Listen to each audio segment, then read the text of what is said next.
Peterson might have followed some of his own advice for once. The recent events could potentially be framed as him imagining himself as somebody who could stay off Twitter and not post every single thought that pops into his head, and he single-mindedly aimed at making that happen, and he succeeded. You would think he could have done that without exposing himself to quite the degree he did, but he got results. This video made possible thanks to the continuing support of viewers, patrons, and PayPal pals like you. Thanks! Hi, welcome back to this cognitive psychologist's continued ponderings on the logistics of amputating depth psychology off from the rest of the field. I'm pretty sure if we tourniquet everything correctly, we'll survive. Yes, it is time for us to continue on this path of going beyond order with these more rules for life of Peterson's. Yay! In this video, we are going to continue the second rule, imagine who you could be and then aim single-mindedly at that. Peterson has been having us imagine who we could be by way of traditional art or stories, because these are said to be collections or sources of ancestral wisdom, and knowing and understanding ourselves is just too hard for our woodle buoyancies. There was all the stuff about the meaning embedded in the chapter art that we can just understand somehow, followed by the Babylonian heroic myth, the Enuma Elish, and all of the meaning that he pulled from that. There may have been some stuff about aim embedded in there, but it seemed more like an aside than anything. So, what traditional story are we going to be pulling our meaning from today and who we could be? Harry Potter and the Chamber of Secrets. Regardless, last little couple bits of channel business before we get started. First is subscribe if you're not, please. Whichever side it's on, I can never remember because it's mirrored on this. But I did a little digital content creator self-harm and looked at the analytics, and a lot of you aren't. So if you're enjoying this, please subscribe because it is free unless you don't want it to be, in which case that brings us to point number 2. If you would like to support me in the channel directly, you have options. There's Patreon, and I'm hoping to get the live streams going again once this health situation gets sorted. Finally, because it's been over a year and oh my god. So benefits, current benefits, name in the credits potentially, and special flair on my Discord. Ooh. There's also merch. Got super soft t-shirts, super soft hoodies, mugs, which aren't super soft, or stickers in the Chaos Dragon or Citation Needed varieties.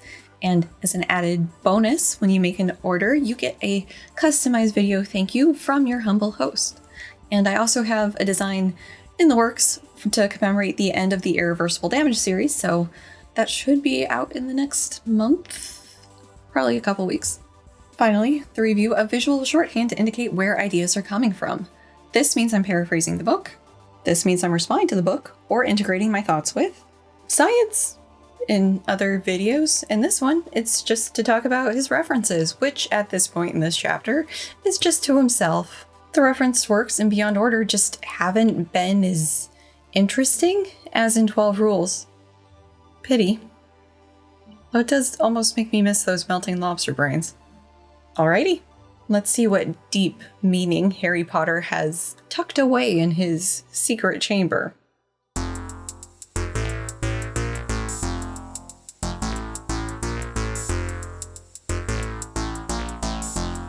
This is the 4th video on a chapter that realistically doesn't have that much tangible life advice or things to say, so we are going to skim a lot of the Harry Potter blah blah. And there's a lot of blah. And yes, dear viewer, this does mean that I think Mesopotamian history and mythology is substantially more interesting to talk about than Harry Potter. Not sorry. For the third and final section of Who You Could Be, Peterson is focusing on the Chamber of Secrets because snakes. But I'm getting ahead of myself. Chaos threatens Harry's school by way of adult wizards. And Peterson notes it's important that Harry is an orphan because that is an integral part of the heroic pattern. His birth parents were his heavenly parents, who were symbolically nature and culture. And the adults who raised him were his earthly parents.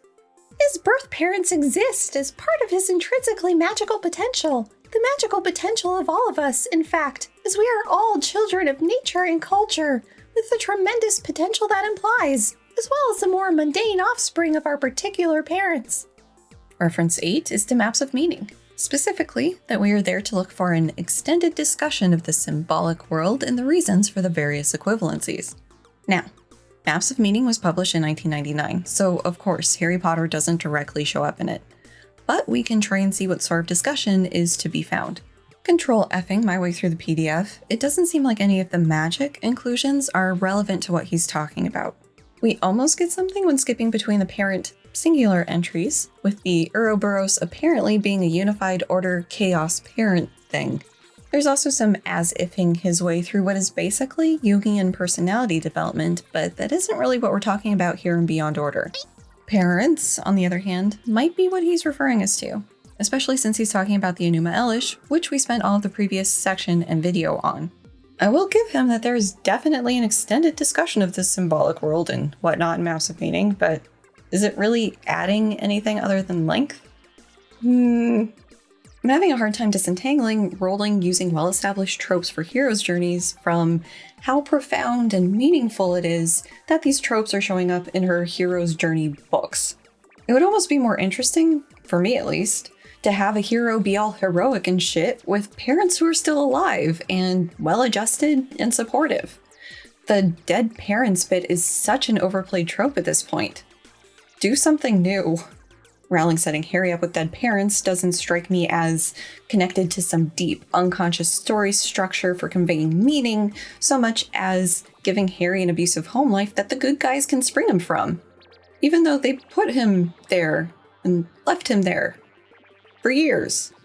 Speaking of, Peterson opts to not include abusive as one of his descriptors of them.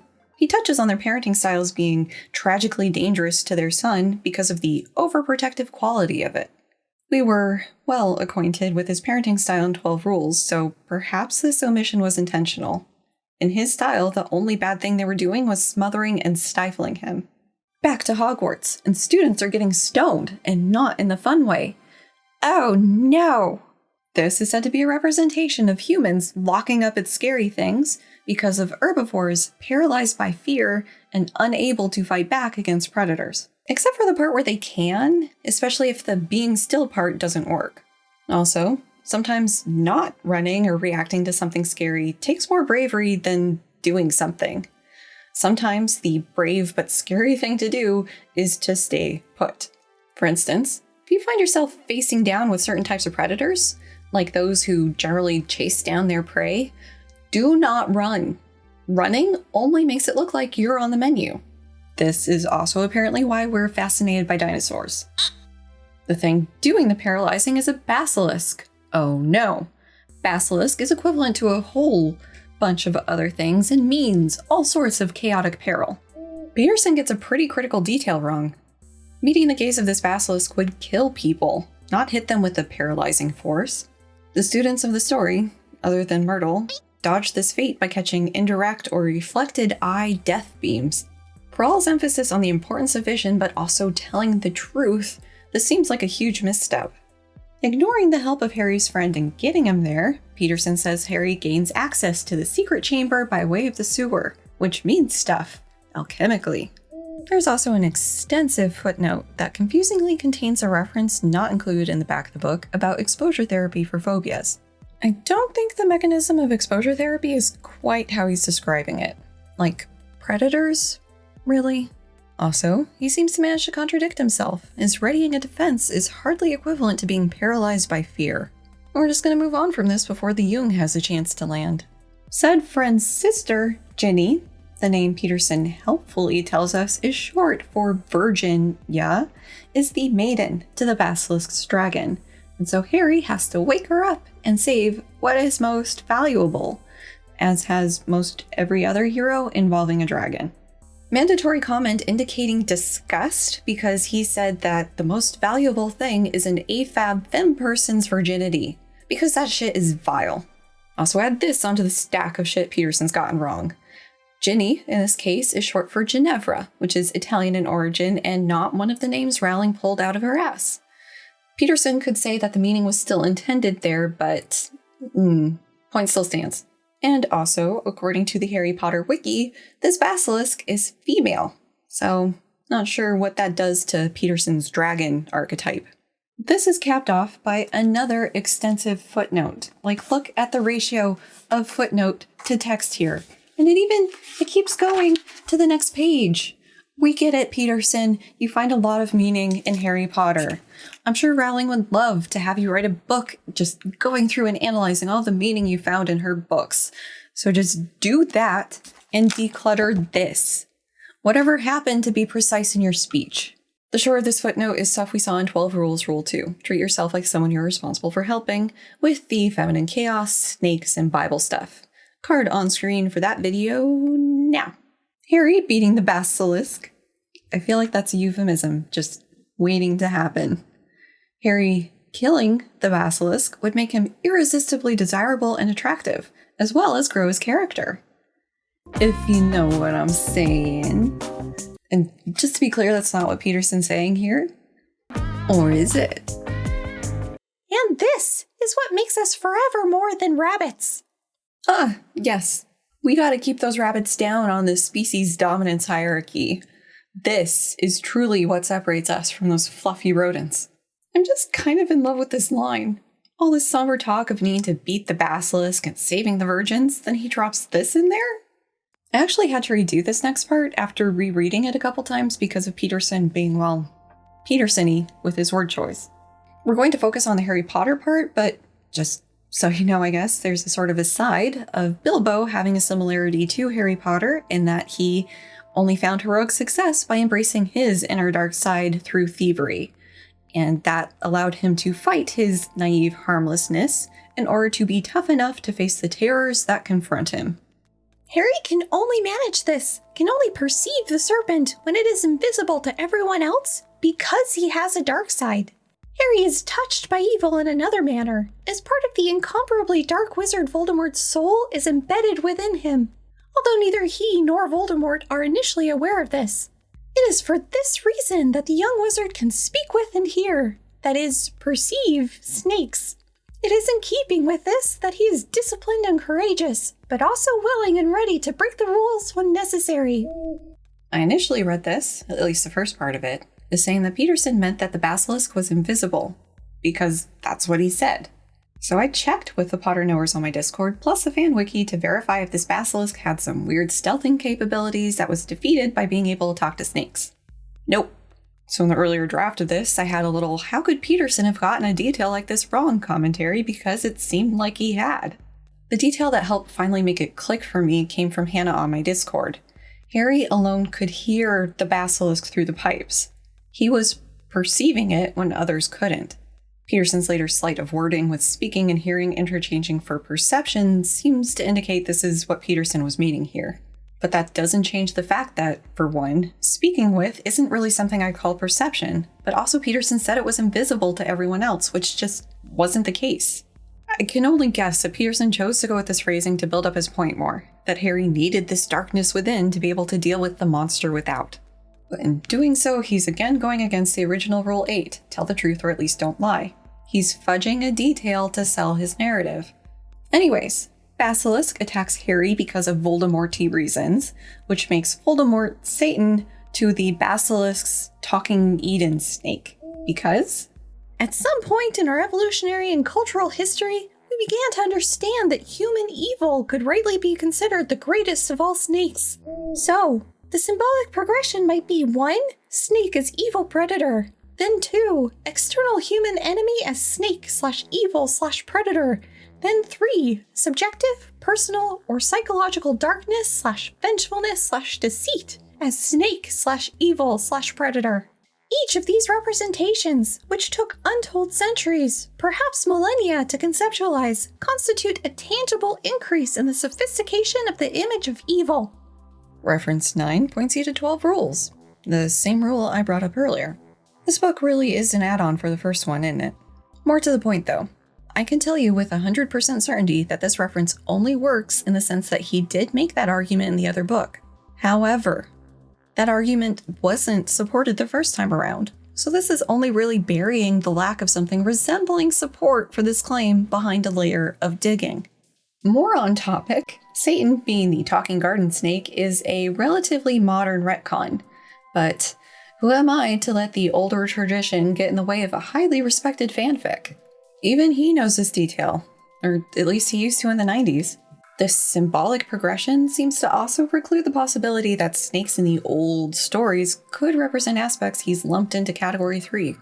Maps of Meaning is brought in for the final time this chapter to support his argument that the ancient brain systems that evolved to protect us from predatory reptiles are what first processes the manifestations of serpentine chaos and danger.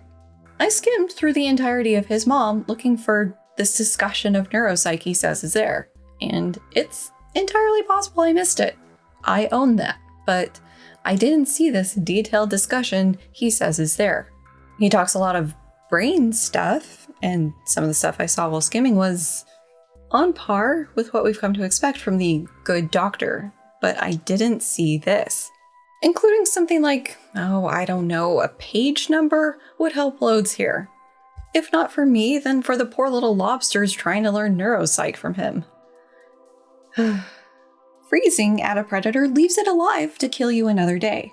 So what you gotta do is destroy the danger now, even though that doesn't solve the problem of evil. Like the prince guy in Sleeping Beauty. He ordered the shit out of that chaos dragon, with his sword of truth and shield of virtue. Waistbelt of truth, breastplate of righteousness, shoes of peace. Requesting permission to enter exhibit N+1 that he isn't actually about the balance between chaos and order when you get into the details. Once again, chaos in all of its forms can only exist under the heel of order. Back to Harry. Harry gets massively Deus Ex Machina'd by Dumbledore's magical bird, but gets a fatal bite, which represents the little death necessary to prevent a bigger death. That petit mot is actually a euphemism is not touched upon. But never fear. Magical bird magically saves magical boy who magically saves the day. Magically. It's almost funny that Peterson's using this as support for his argument, seeing as how Harry's can would have been kicked had it not been for powerful magical intervention. Even in Rowling's world, magically standing up straight with your shoulders back can only get you so far. Without powerful friends working behind the scenes to help you, your ass is grass. Peterson sees the magical bird as indicative of Rowling's intuitive genius, because the rebirth of the Phoenix mirrors Christ's, and they totes share loads of other features too that he just doesn't have the time to talk about. What features, Peterson? My connection to the collective unconscious, or wherever I'm supposed to just be pulling this information from, seems to be having some difficulties, so you're gonna have to spell it out for me. I do know that the mythological Phoenix predates Christianity, and the wiki includes mention of various people making the same connection because of the rebirth motif, but I want Lobster Daddy himself to let us in on what these other features are. The Phoenix carries extra meaning in that a person's personality will undergo a metaphorical death by fire and resurrection as they grow from hardship. That's one way to see it, I suppose. I know some tattoo artists can die a little inside when they're commissioned to do a Phoenix for somebody because it is kind of a cliche, but it is also kind of empowering for people. The idea that you've gone through some experience, potentially a horrible one, and come out the other side stronger than you were when you went in. The Phoenix is a good symbol for that. An interesting question and discussion has popped up in this book. Why has Peterson seemingly only discovered Harry Potter recently? The books were all out by the time 12 Rules came out, as were the movies.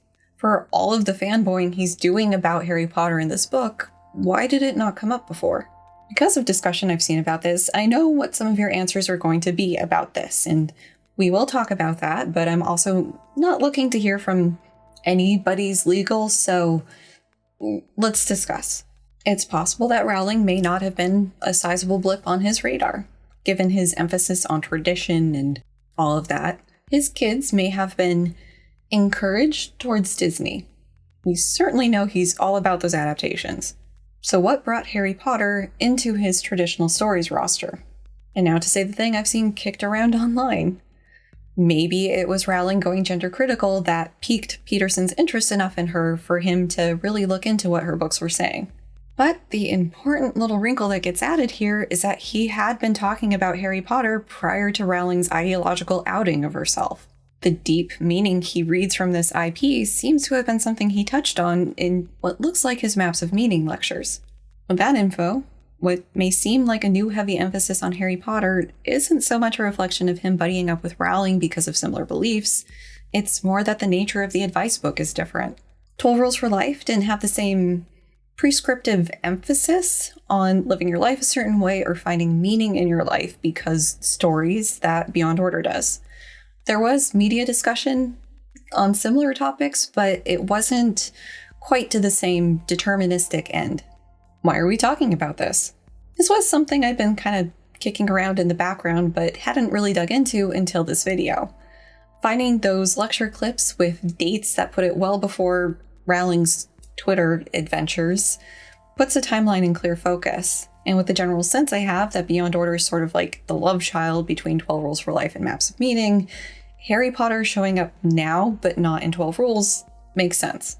It is incredibly easy to spread conjecture or misinformation on the internet. The fake YouTube thing between Peterson and Shapiro has been making the rounds on Twitter recently, and a lot of people were taken in by it. There is enough real stuff coming out of Peterson to find fault with. Embracing or critiquing things that seem like it could be true but ultimately isn't, at least not entirely, is counterproductive, especially when the pedantic lobsters get involved. With regard to the advice in this section, it's not the worst he's given. Yeah, saying Harry needed to save Virginia from the Satan chaos snake is yikesy, but, well, I've seen the next section. I've seen how he's going to tie all of this together, and the stuff we covered in this video is going to be relatively boring compared to what's coming. And on that ominous note, bye.